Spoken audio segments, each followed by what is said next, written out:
Hello everybody, this is Mike with GCAT's Deep Vinyl Tracks. Just wanted to come on here and show you some records that I got over the weekend. Just out driving around, came upon an estate sale and looked around for a while and didn't see much there in the way of vinyl, so I asked them if they had any other vinyl that they had on sale for sale. And one of the guys said that, yeah, I've got a box of vinyl.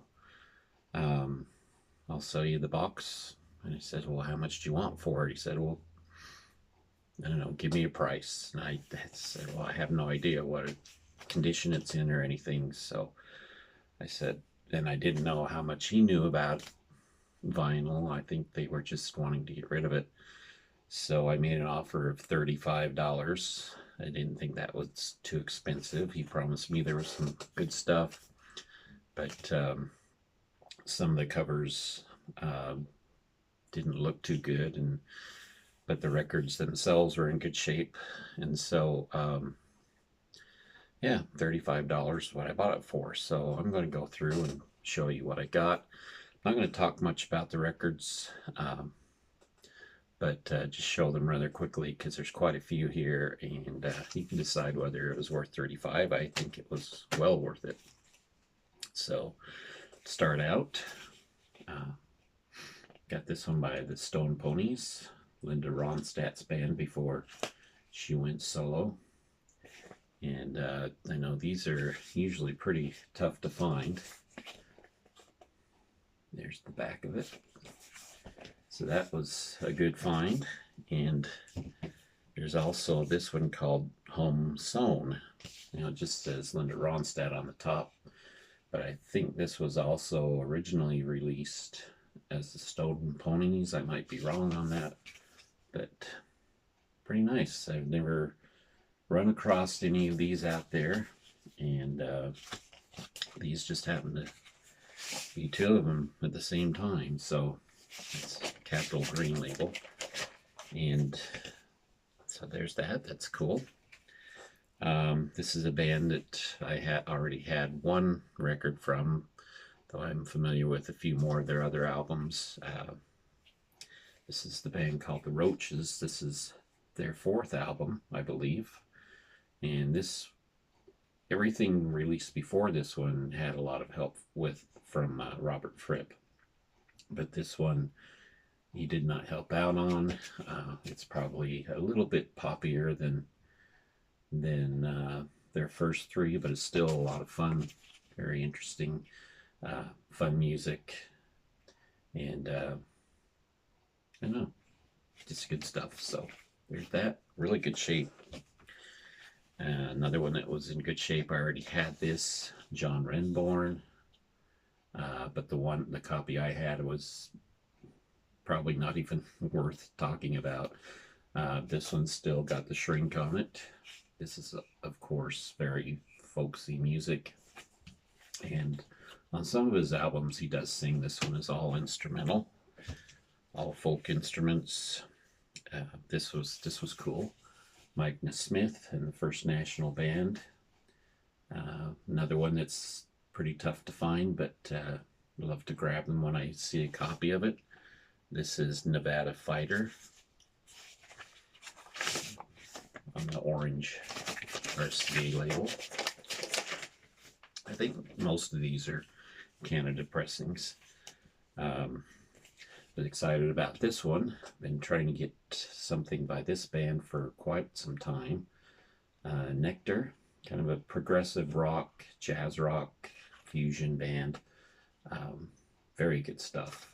This one is another one that happens to be in really good shape.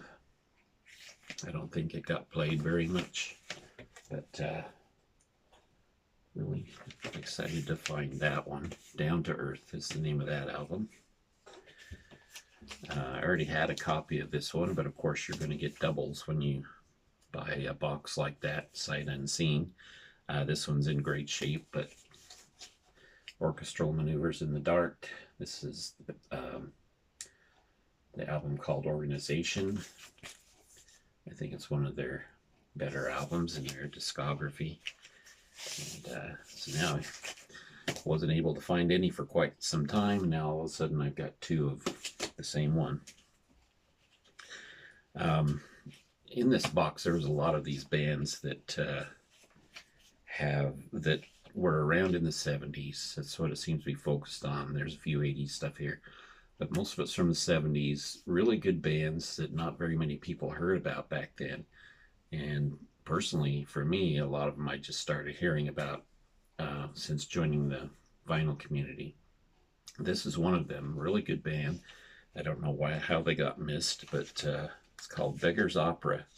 Get Your Dog Off Me. It's the name of this album. And this one is a tough one to find, especially around here. It's not one you run into very often. There's the back of it.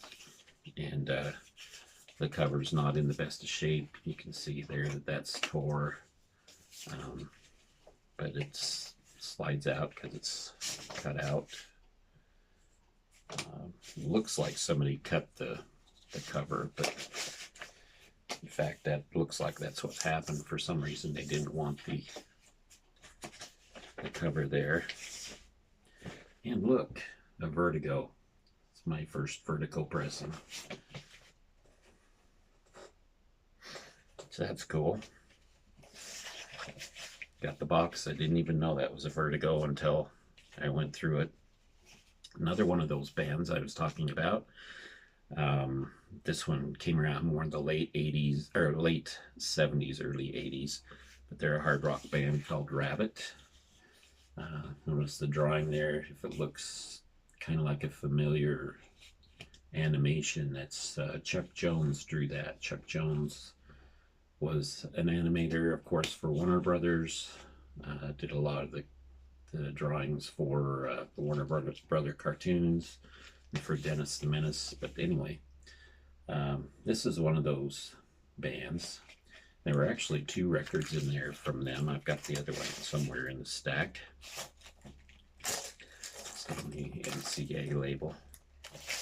Rough and Ready is the name of that album. It's a good hard rock.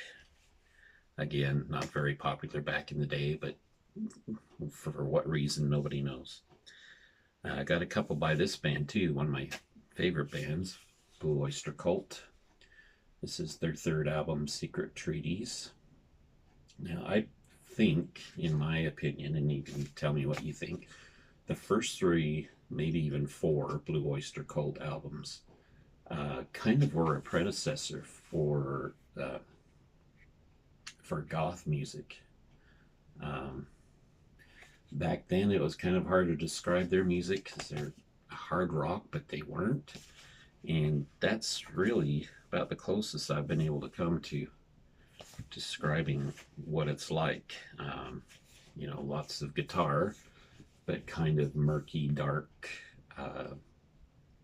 subjects, and lots of organ, keyboards, that kind of thing. I consider it a predecessor to goth. I've got another one of those too. Another Blue Oyster Cult I'll show you. This Moody Blues Octave was in there. This one's in really good shape. I had this already, but this one is on blue vinyl, which I thought was pretty cool. And show you the vinyl here real quick.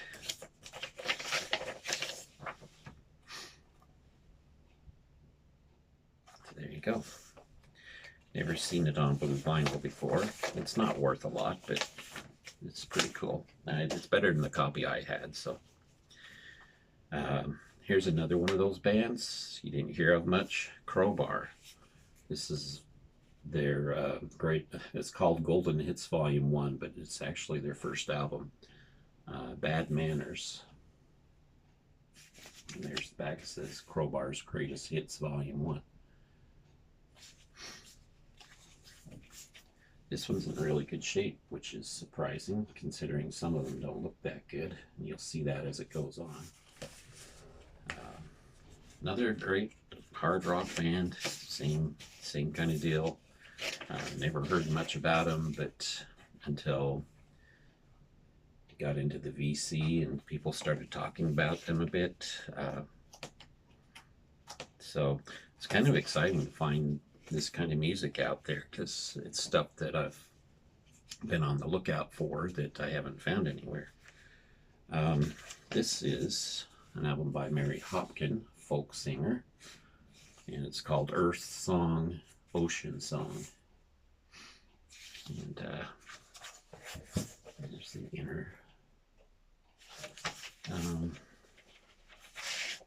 And it's on the Apple label. But very good folk singer, songwriter, Mary Hopkin. This band I didn't know a whole lot about, from the 80s, Rubber Rodeo. This album is called Scenic View. Very 80s sounding, kind of has a little country tinge to it, but it's more new agey than anything. New wave.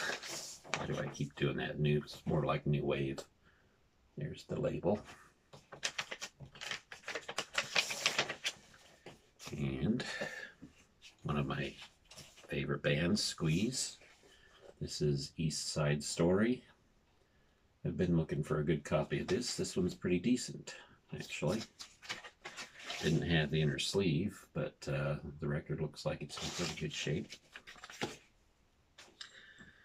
And this is a artist that a lot of people know, blues artist, but he kind of went a little commercial. John Mayall in the 80s, his music is a bit more commercial, though he still has the blues edge to it. This is called Bottom Line, and one that I don't see very often. Like the label on this one.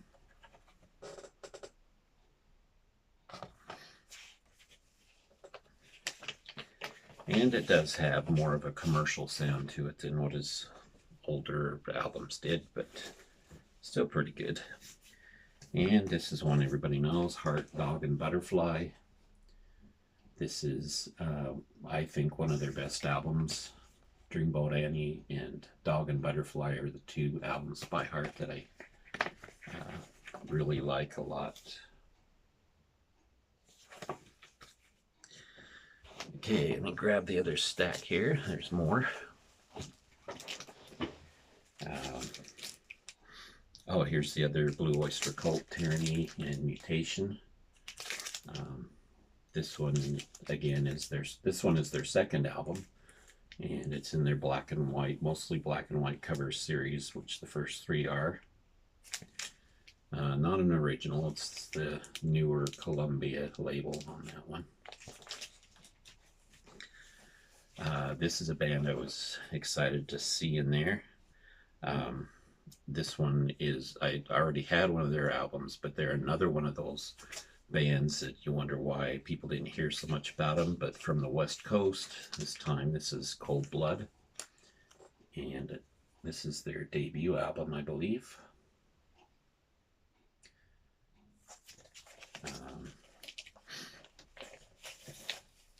They have a lot of horns in their music, but it's really that good sound that you know, the California sound comes from, the West Coast sound. JT turned me on, or gave me a little more information about them, so I've been on the lookout for more of their albums ever since, but this is their, I think, their debut album. Good stuff, something you need to look into.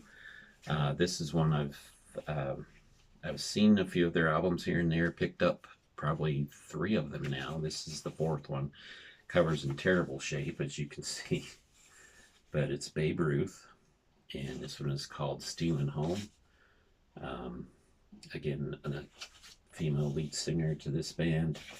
They're kind of called prog rock, and this record needs a little bit of a cleaning, but it's after that should be in pretty good shape. But Babe Ruth, look for their name. I think most people, if they heard them, would really like them. This is a band from the UK, Pretty Things. Another one that I never had any records from. Again, the covers in pretty rough shape. Silk Torpedo is the name of this one.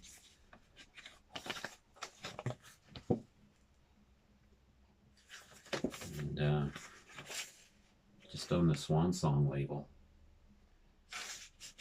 So the record there looks pretty good. It's just the cover is bad. Another one, and again, another one of those bands that you didn't hear too much about back in the day, but you're starting to hear more now. People are discovering them.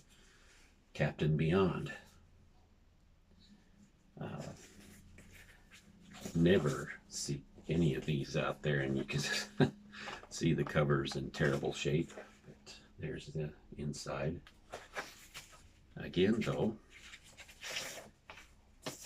the record itself is really clean. Constellation Records, or Capricorn Records, not Constellation, Capricorn Records. Of course, Capricorn Records was the one that Allman Brothers recorded on, owned by Warner Brothers, but they did more of the southern type rock, which leads us to the next one, though it's not on Capricorn, it's on MCA, Lynyrd Skynyrd's One More for the Road. This is their live album. And again, the cover itself is not in the best of shape, but it's a 2-album set. I'm going to take it out. It's just the basic MCA rainbow, so it is a reissue. It's not the original.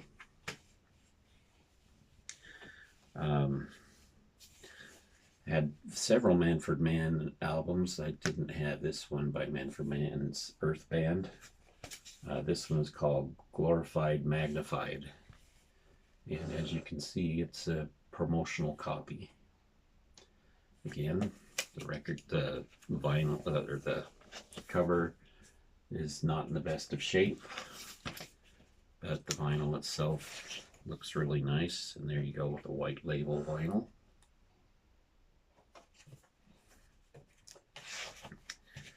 And again, bad cover, good record. Slade. This is my first Slade album, actually. Nobody's Fools is the name of this one.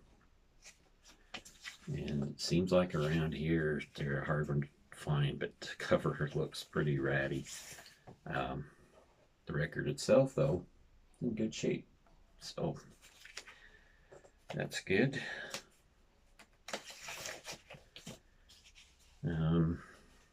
This is a band Split Enz. I really like these guys. They started out as a progressive band, turned more towards the new wave sound, and then went back to progressive again, because that's where they really wanted to be. But this is a good album called Time and Tide. A lot of people don't know that they were progressive originally, because they're more known for their hits, which were all 80s based. Stone the Crows, Ode to John Law, blues oriented rock, and again, same thing. Nobody heard much about them back in the 70s, but they probably should have. You got a cover of Mad Dogs and Englishmen on here, which I'm excited to hear. I haven't heard this record yet, but it was kind of fun to see it there. Again, I wasn't expecting stuff like this, but it is on the Polydor label.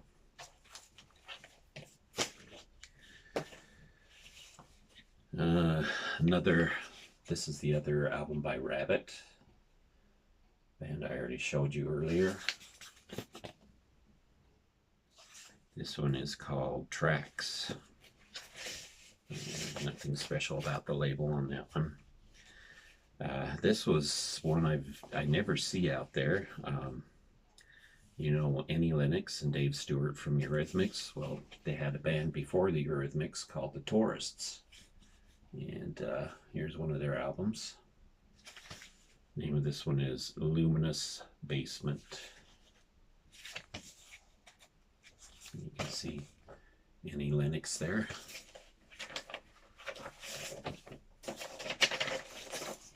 Just on the Basic Epic label.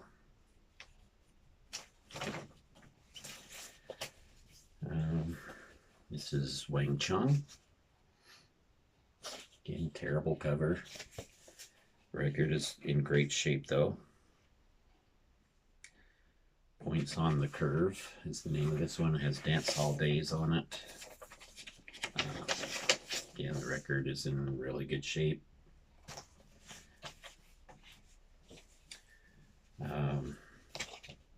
John Cougar, that's a good one to show up in there. I don't have this particular one, not quite as familiar with it as some of his others. This is the Guess Who Flavors.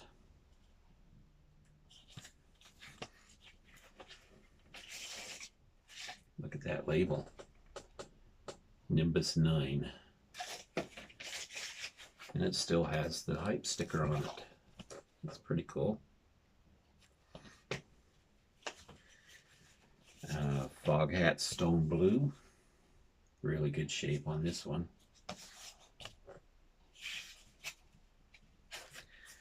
And last but definitely not least, one of the few Bob Dylan records that I don't have on vinyl, at least on his early stuff. This is New Morning.